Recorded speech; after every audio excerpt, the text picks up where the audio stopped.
combinatoric thinking or combinatorics is kind of the understanding of all the different ways that we can order and select things from a given set of items, right? So if you are ever playing a board game and you're rolling dice, right, if you have multiple die or you're rolling the same die more than once, what are the different outcomes that you can get?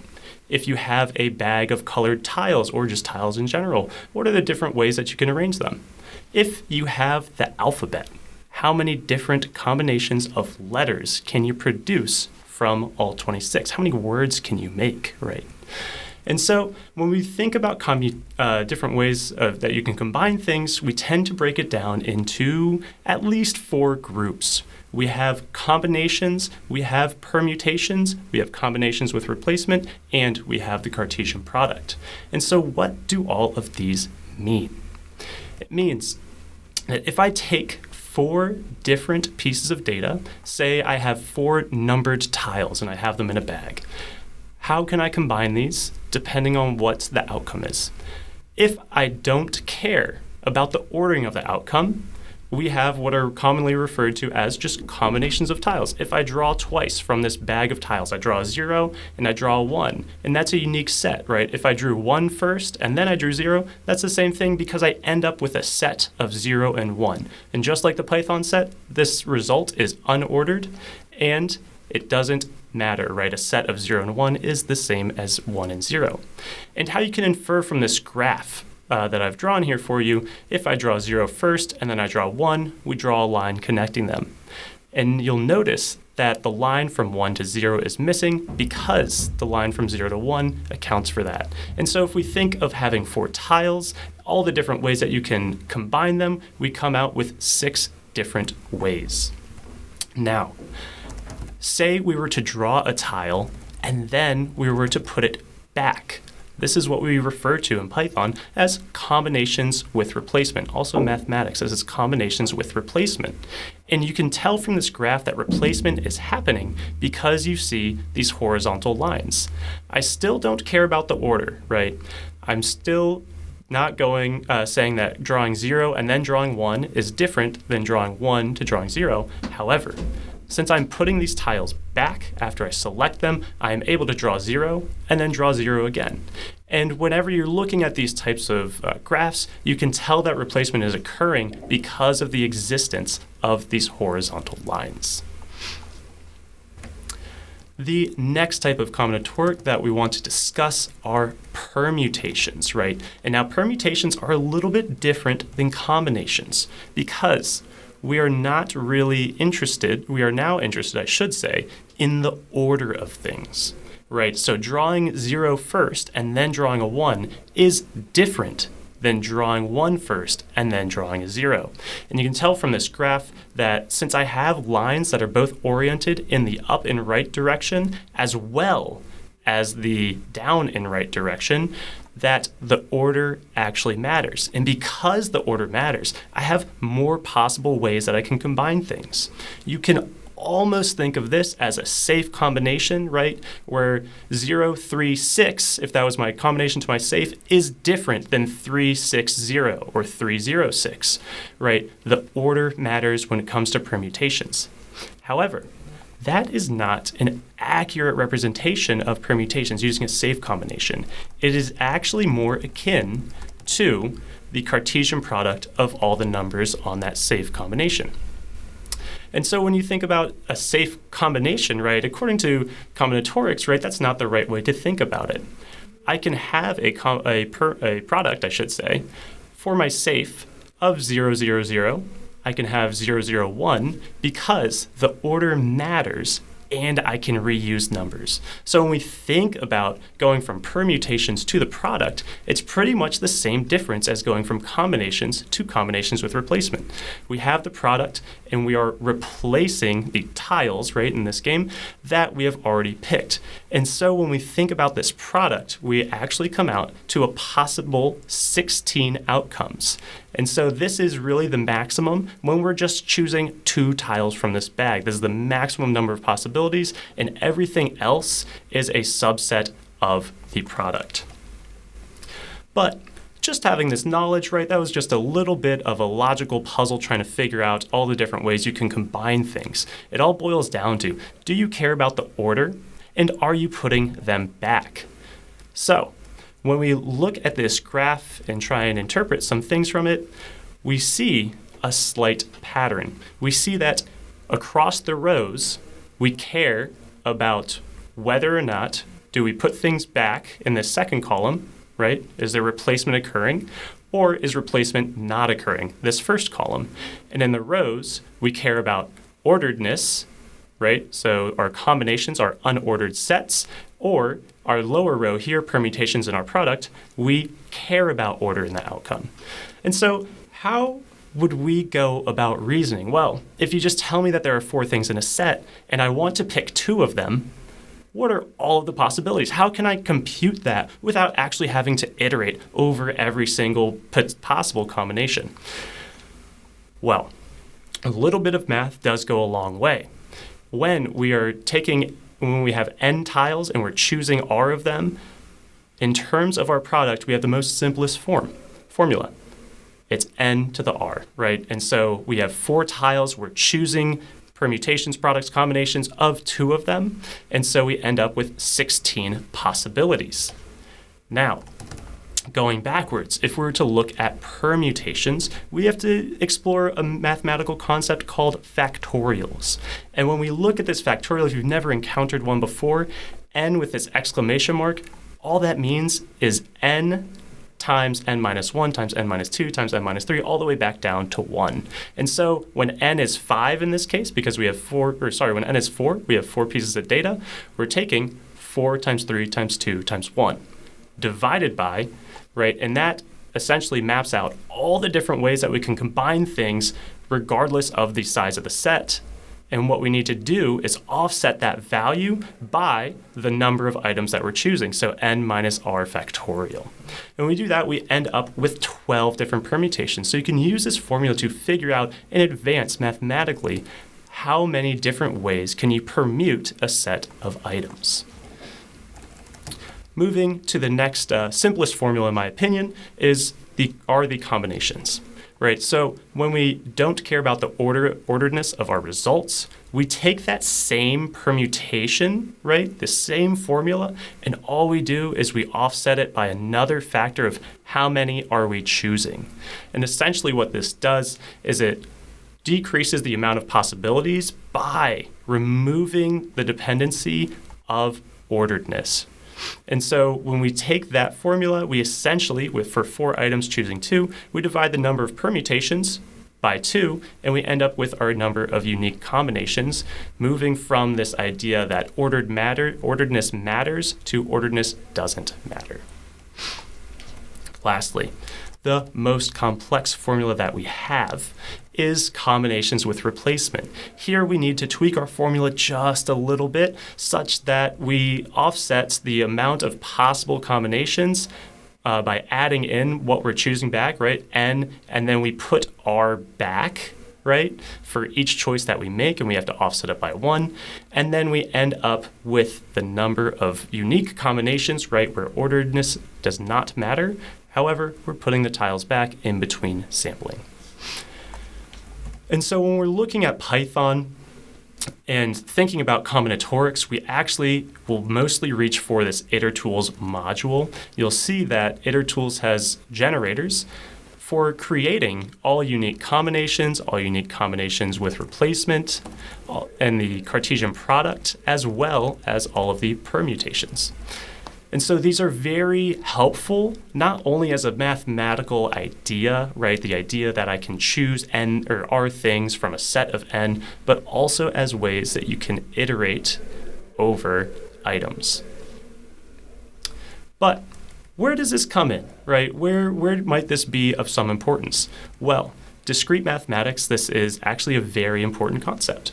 And I think discrete mathematics is very well highlighted by the probability of rolling of outcomes when you roll a die, when you roll 2 dice, when you roll 3, so on and so forth. And so if we were to take 10,000 die rolls here and we were to simply graph the number of outcomes in this bar chart, we can see that Well, no matter when I roll the die, where I roll the die, I have about the same probability of getting any outcome of 1 through 6 because it's a 6-sided die.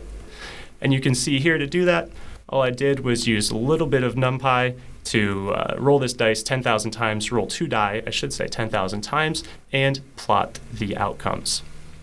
But what if we only care about some of the outcomes, right? What if we only cared about the combinations? Since we're using dice, the replacement will always occur. I don't think there are any die in the world that you can roll and then the number is wiped off the face of that die for you to never get it again. But what's very interesting is when you're rolling 2 die, you only have 21 possible outcomes. And this is operating on the assumption that if you roll a 6 and then a 5, that's no different from rolling a 5 and then a 6. And so when we think about combinations like this, we realize something very important. We realize that it is much easier, probability-wise, to roll a 5 and a 6 than it is to roll 2 6s, or it's easier to roll a 1 and a 2 than it is to roll 2 1s. And that is because when we're rolling these die, we actually have 2 possible ways of rolling a 2 and a 1. We can roll a 1 first and then roll a 2, or we can roll a 2 first and then a 1. However, if we want to roll 2 1s, both die outcomes have to be 1. And so what happens is that when we roll that first die, we lose a degree of freedom on the second die. That second die has to be 1, or else our set will never be 1 1.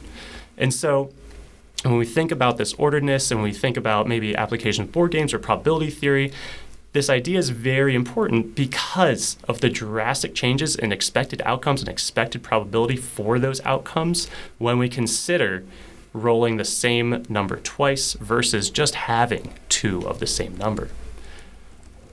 But if orderedness matters, then all of a sudden, right, we have our 36 expected outcomes. This is our Cartesian product, so to speak, of rolling 2 die. And you can see, since this is a fair die, we have about the same probability of getting any outcome.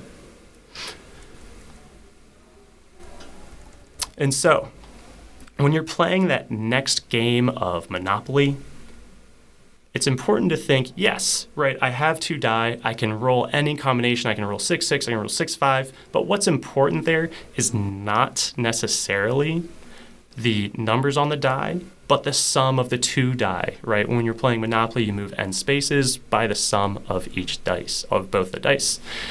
And so another way that we can restrict some of the number of outputs that we get is by adding the result of our dice roll. And you can see here that if you're playing a game of Monopoly, if you're 7 tiles away from free parking, that is a good place to be in, right? There are many different ways that we can obtain a 7 when rolling dice. We can roll a 2 and a 5, we can roll a 3 and a 4, and since order doesn't matter, that means we can also roll a 4 and a 3, or a 5 and a 2, or a 6 and a 1 and 1 and a 6. But you get the idea that combinatorics is important in estimating the probability, the likelihood of outcomes for discrete events.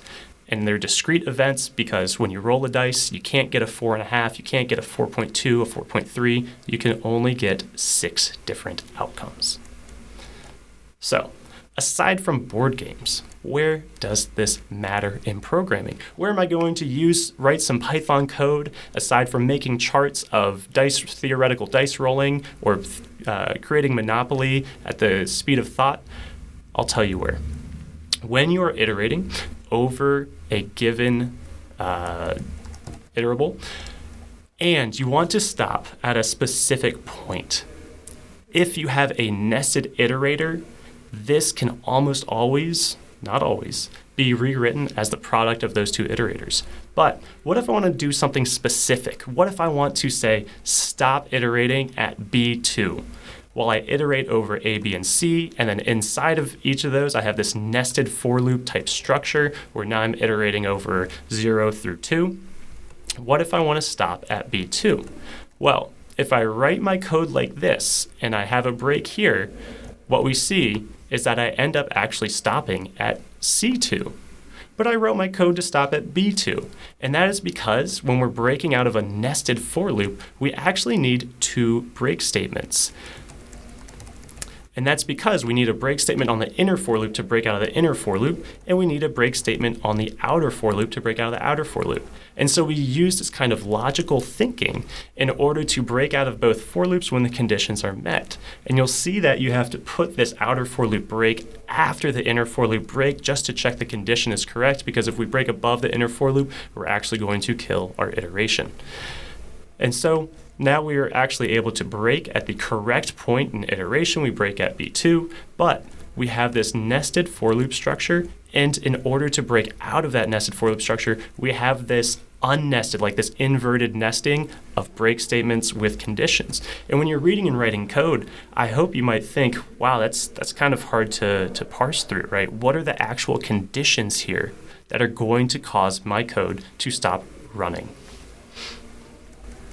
Well, what we can use to write a little bit more clear, a little bit more concise code, and this doesn't work in all cases, because in some cases you might want to handle the inner loop a little bit differently than the outer loop, or you want to do some other preprocessing step that only exists on the inner loop and you don't want to be doing redundant work or redundant computation. But what you can do is reach into that itertools module, get that product, and then iterate over the Cartesian product of A, B, and C in range 3.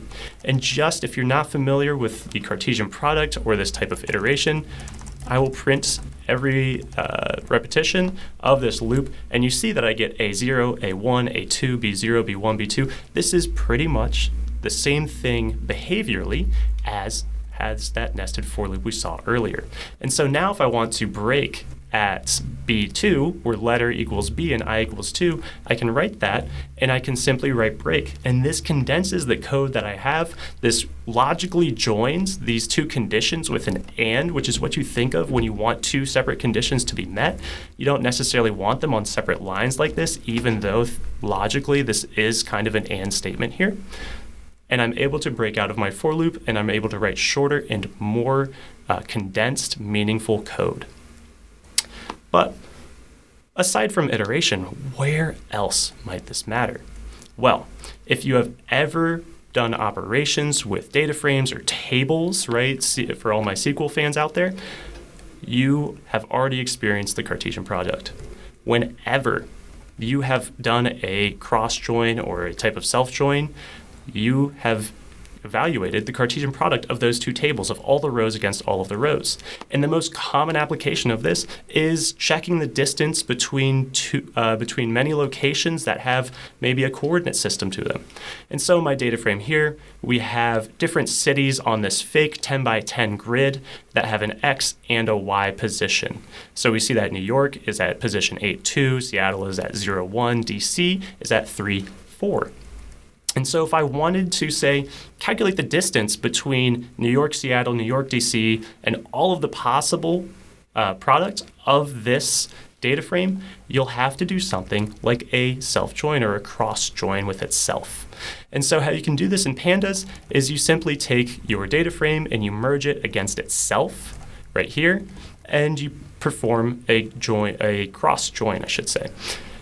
And so when we do this, you can see that I'm evaluating the distance. I'm actually getting the Manhattan distance here, right?